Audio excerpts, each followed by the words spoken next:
Hi, everybody. My name is Karina Gonzalez. I am an adult services public librarian with the Piscataway Public Library. And we have with us here today Zaire Ali of the Urban Health Collaborative. And he's going to teach us a little bit about mental health hygiene, along with his colleague, Omar Clark. Take it away, gentlemen. Okay, perfect. So once we get our screen shared, we can take it away. Okay, can you all see that? Yes. Thank you, Omar. Okay, perfect. So hello, everybody. So while we're here, as everybody's rolling in, we're going to just take a few seconds just to get grounded and get oriented with everything. So just like the pages in this book, your day has multiple pages, many chapters. But right now, let's close all the chapters we had going on. And now let's just get focused and get grounded to be here. And 1 second, it got dark where I'm at. Oh, no. Uh-oh. Okay, I'm back. Okay. Thank you. So sorry about that. Okay, so just take a few seconds to get settled and just to be here and to be present and for just really forget about our earlier day, whether we had a good day, bad day, events that might have triggered us, or, we just relaxed all day. Just get ready to introduce to some new knowledge and learn about mental health hygiene. Okay, so whenever we can start. Okay, so my name, as Karina said, I'm Zaire Ali, and my background is in education and public health. So I am currently the executive director of the Urban Health Collaborative, and day to day, I really am just making sure we're reaching out to the communities we need to reach, doing the proper research and investigation to make sure that we're giving services and we're really just meeting people where they're at. So nice to meet you all. And hello, everyone. I'm Omar Clark. My background is in psychology, have my bachelor's in psychology, and I'm currently a doctoral candidate working on a doctorate in clinical psychology. So it's very nice to meet you all. And I'm the program director at the Urban Health Collaborative, and I help produce and create these sort of presentations and programs that we do at the Urban Health Collaborative. So I'm very excited for today to get started with our mental health hygiene series, workshop number 1. All right. Perfect. So on our agenda today, we don't have a long agenda, but it's going to be very packed with information. So we're going to really start by defining what is mental health hygiene, and then we're going to give you all and show everyone real life examples of what mental health hygiene is, and then we're going to go over the benefits of mental health hygiene, the key takeaways, and we're going to finish up with some question and answers just to really get everybody involved and to answer questions. All right. So first off, what is mental health hygiene? So we have a definition here that mental health hygiene is all the activities and techniques which maintain mental health and assist in preventing the development of mental illness and co-morbidities. Okay. So that's, the book definition, that's from Webster. But when we really ask ourselves, or we really try to operationalize what is mental health hygiene, we could look at it as this way. You see the illustration with the 3 different trash cans, insecurities, your anxieties, and depressions, right? So mental health hygiene is the avenue, or you can look at it as the car that ensures humans or just populations are maintaining their mental health. And how do we do that? By purposefully every day, just being aware of our feelings and these negative feelings and disposing of them and just really suppressing them and letting them go with the waves. So if we have feelings of, insecurity, what do we do with that? We let it go, we throw it out. We have anxiety, we throw that out. We have a lot of depression, we throw it out. And today we're going to really, just give you introduction and teach you some techniques and skills to really be on top of that and be the best, mental hygienist you could be.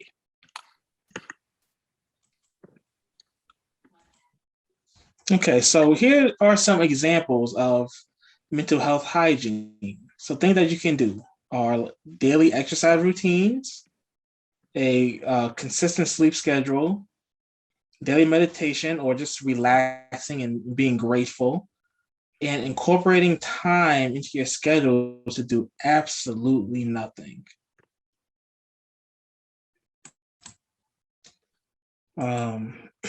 So exercise. Exercise improves our mental health by reducing anxiety, depression, and negative moods, as well as improve our self-esteem. Okay.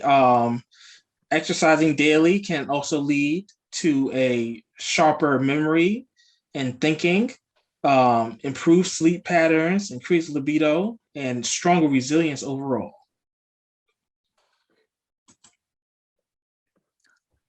Okay, and next we look at the whole notion of sleep. Most people think about, when we talk about sleep, talk about the length of sleep, but time is really not the only essence when we talk about sleep. When we're talking about sleep, we need to talk about having regular sleep schedules, having regular patterns of sleep, because sleep helps enable us to improve our thinking. It helps memory. It helps us learn better. And it just really just helps us being stable emotionally, physically, and psychologically. And another benefit of proper sleep and having regular sleep schedules is you're able to lower your risk of serious health problems like diabetes and heart disease because your body is more regulated than not.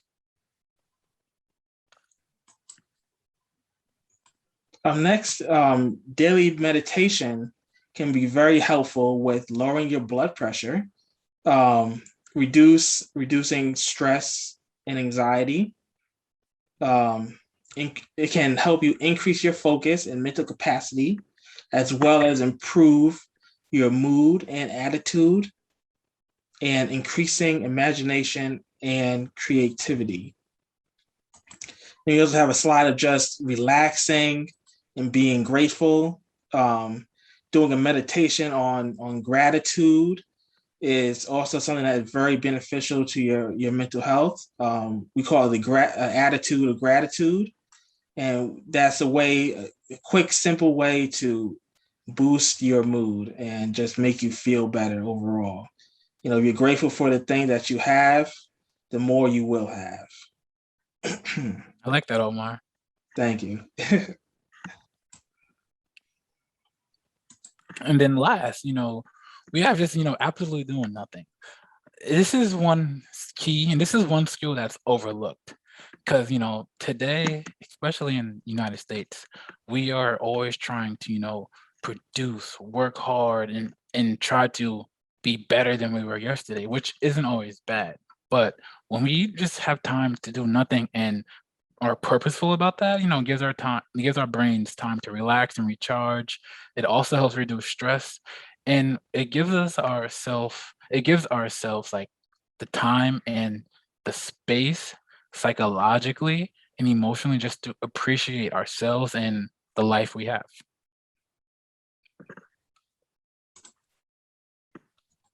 So what are some general benefits of mental health hygiene? Okay, so doing mental health hygiene, you can have an improved mood, clearer thinking, a reduction in anxiety, increased self-esteem, improvement of relationships, a greater sense of self-worth or inner peace, and helps reduce the risk and onset of depression. All great benefits just from doing your mental health hygiene. That's true, Omar. But what happens when we neglect our mental health? Like when we neglect our teeth, when we neglect our oral hygiene, we get cavities, our teeth go rotten.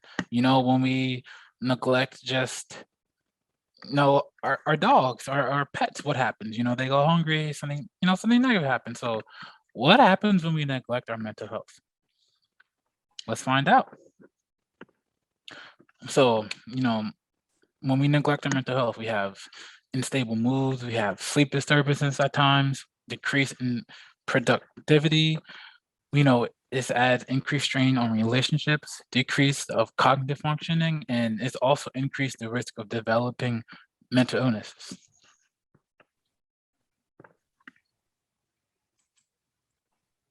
Okay, now we're going to go into some key takeaways. So this part of the presentation will be interactive. So we'll have questions, and we'll have questions for the audience, and you can either type it in the chat, or if you can, I don't know if you can unmute yourself or not. If you can unmute yourself, you can unmute yourself and answer the question. Okay, so here's the first question. What is mental health hygiene? So feel free to write in the chat or unmute if you can. And Zaire will field those questions, those answers.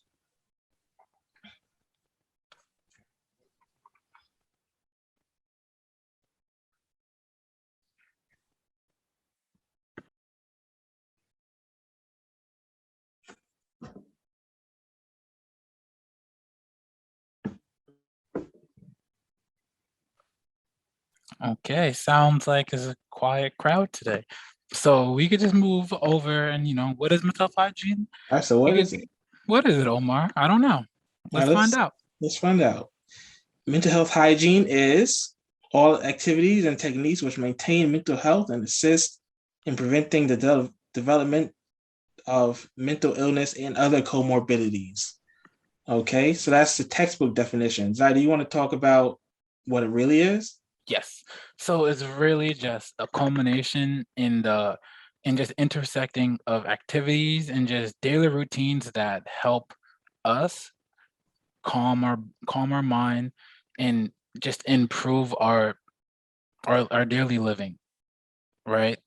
Like I said earlier, brushing your teeth, you feel good, it coats your teeth with a good defense. So when we take care of our mental health and we implement a good mental health hygiene routine, we're essentially protecting our brain and all of our inner workings. Right. So important. Thank you, Omar. Now, So, what are some examples of mental health hygiene? Anyone feel free to type in the chat. oh, okay, Fizza Z, you can unmute yourself, and if you like. So the examples of mental health hygiene would be taking care of yourself and working out, or taking some time to do some meditation every day. And one that I took away the most was taking some time to do nothing, because these days we're doing so much and we're focusing on so many things where we just need some time for ourselves. Thank you. And I see in the chat, Vicky Pettis said exercise. Brenda said getting enough sleep. And Kizzer says being aware of yourself and things around you. Those are all really good. Just really having your body in physiological harmony. Uh-oh. I know. So just like the lights go off, when we implement a good mental health hygiene routine, we're remembering to essentially shut off the energy and put it back on. So there you go. Nature's around us. That's synergy right there. Right. So good to use real life examples. Thank you. So I think you guys all hit all of them. Really, meditation, regular eating schedule. We didn't speak on. Yeah, that was one we missed. Yeah. Regulated sleep patterns and any form of daily exercise. Yes. All right, great job, everyone. That was a great job. All right, next question. What are some benefits of a daily mental health hygiene routine? This is a good one. We didn't touch much on this, so let's see if you all were paying attention. I mean, it's past 7 o'clock, so it might be a little late. Oh, Fizza, okay, preventing mental illnesses. Perfect, Wait, that's yeah, one. good answer. I put clearer thinking, increased self-worth, reduced anxiety, and increased productivity. Yes, thank you. Yes, absolutely. Thank you so much. Welcome. Let's see what we have here. Anybody else before we move on? And I see it in the chat, improve libido. Improve And libido. That's huge, you know, because we see today there's a huge market just for medication to help improve libido. So, you know, if something's there naturally and free, why not, you know, take that avenue instead? Oh, and I see in one more, Kizra Sajad says healthy mind, body, and soul. There we're talking about the whole concept of synergy there. So Yes, thank you. absolutely. Thank you for all your answers. Okay, so what are some benefits of mental health hygiene? All right, we have improved mood, clearer thinking, reduction of anxiety, increased self-esteem, improvements of relationships, a greater sense of calm or inner peace, helps reduce the risk and onset of depression. And we went in a chat from Kathy S. that says to feel better, and you can't go wrong with that. Yeah, who doesn't want to feel better? Okay, question 4. What was something new that you learned about mental health hygiene? And this could be anything. This could be, you know, simply that, you know, doing nothing is mental health hygiene. So anything, you know, we're here. We just want to see that the information is getting out there.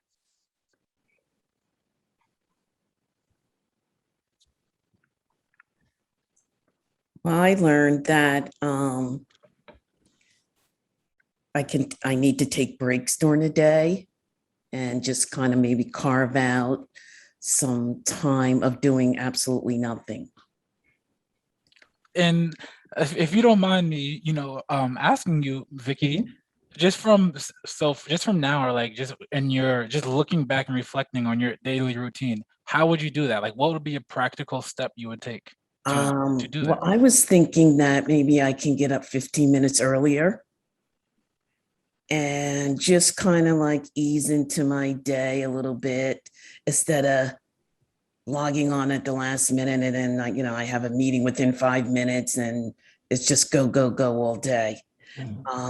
So I was thinking about that. And then also for lunch, walking away from my computer for a half an hour. I get an hour, but I need to get up and walk away from the computer. That's big, yeah. It's good, you know, to be able to step away from the workspace. You know, you don't want your workspace and your rest space to be the same space. You know, it's good to have separation. Because sometimes I work through my lunch, or maybe I take a break, but I'm surfing other websites, but it doesn't really feel like a lunch break. Right.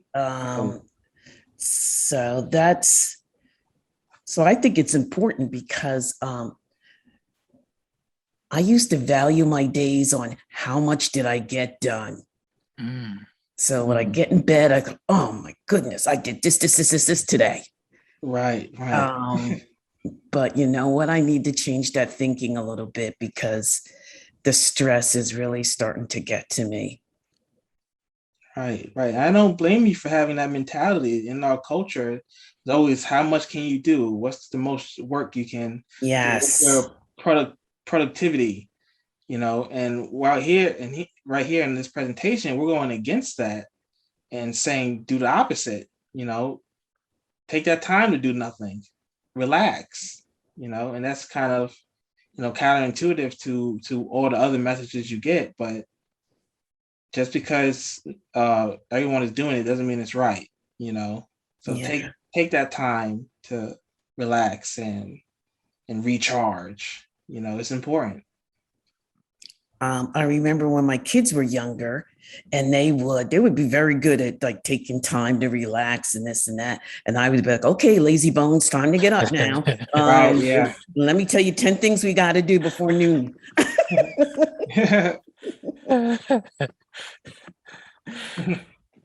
You know what? And this is that whole notion of, and the whole notion just how we view ourselves within this society, right, that we live in. Let's just say Central Jersey. We know, like, people call Central Jersey a suburb of New York City. So you can only imagine the immense stress we have just waking up, seeing 10 cars zooming past your house, or it takes, it's stressful just leaving your driveway because you have people Yes. driving, texting, drinking Yeah. a coffee, and not even worry about driving because they're trying to be productive or try to get the next thing done.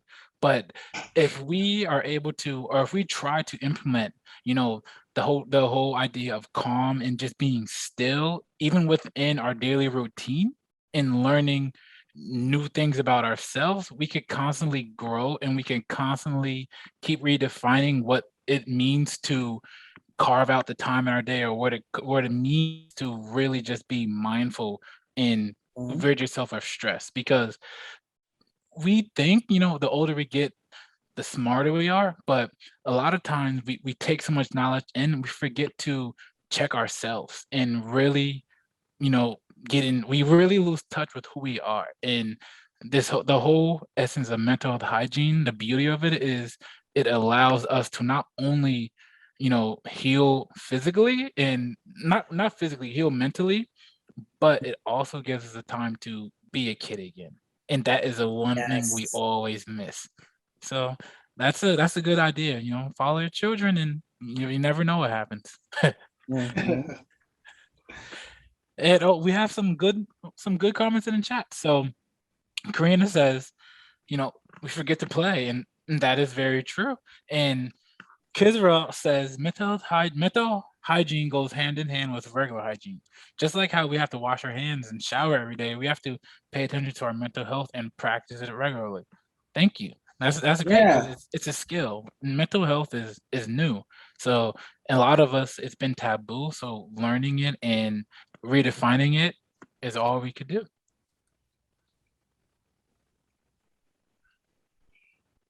So thank you all. Oop.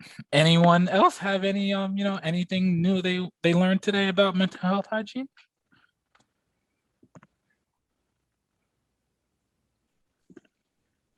Okay, if not, we can move on to our next slide.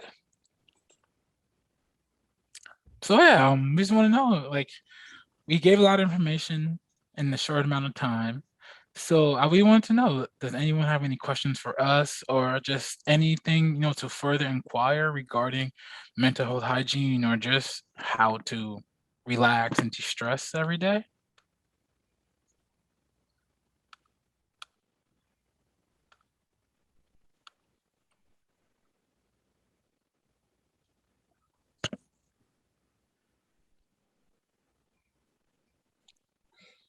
Okay, well, if no one has questions for us, I have a question for the audience. Okay. It was more of a scenario. You wake up in the morning, you picture yourself having your day sorted out. You might have a big exam or a big job interview. You wake up and you go to make your coffee, and then you're out of coffee, and coffee is your go-to, and coffee is your fuel. Superman has a sun, has all his natural powers, but you have coffee, and you don't have any coffee. And once you realize there's no coffee, your mind spirals, and you think about all the negatives and all the bad things that could happen. So what is one skill that you would take to relax yourself, or more should I say, what is one or a couple skills that you've learned today that you could possibly apply to that scenario, and how could we calm ourselves down and really get hold of the day again?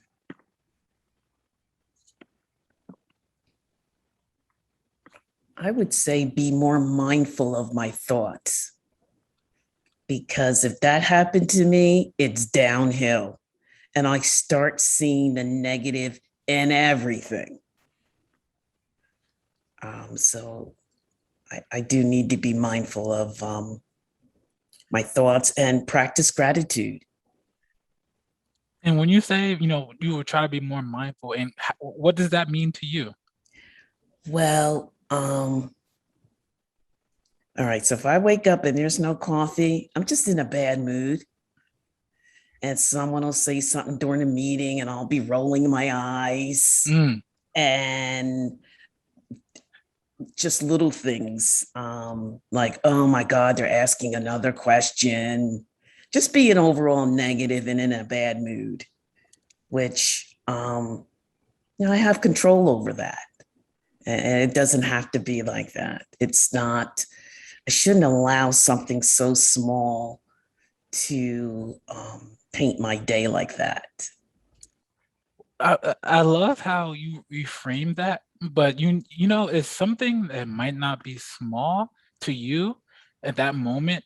Might not be small. It might be a catastrophe, but like you said, owning your thoughts and owning those feelings and letting them go like a page in a book, and applying, one of your skills that you learned today, or just applying, a happy thought to replace that negative thought, is the first step. Because a lot of times we get trapped in our own mind, in our own thoughts, and that Yes. leads to further anxiety, further stress, and we don't look at situations the same anymore. And that's why when you know your baseline and you really take time to know yourself, or just do nothing, when you're a little left or a little right. Your own harmony, and your baseline. So that was perfect. That's amazing. And we see in the chat, Brenda says deep breathing. Yes, deep breathing is a key, because without breath, what are we?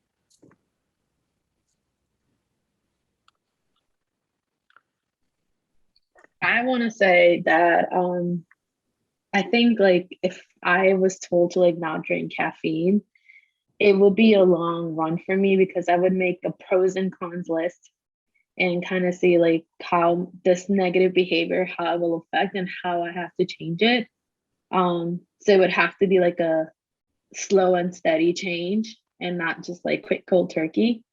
But I would definitely like think of like all the actions that are related, like how it makes me, how my mood changes when I drink my coffee. What can I do alternatively? Like, okay, if I don't want it, because coffee is related to caffeine, like if I don't want that, like, are there other alternatives that can, give that refreshing energy charge in the morning? So I would think it like look at it as a positive, negative. I think that's what I learned. Like think of it as positive, negative. Wow, I learned something new today. That's a nice way to really look at that and conceptualize it. Thank you. Mm-hmm. Any other questions?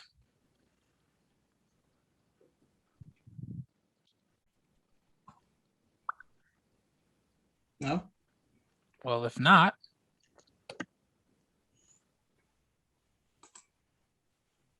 thank you.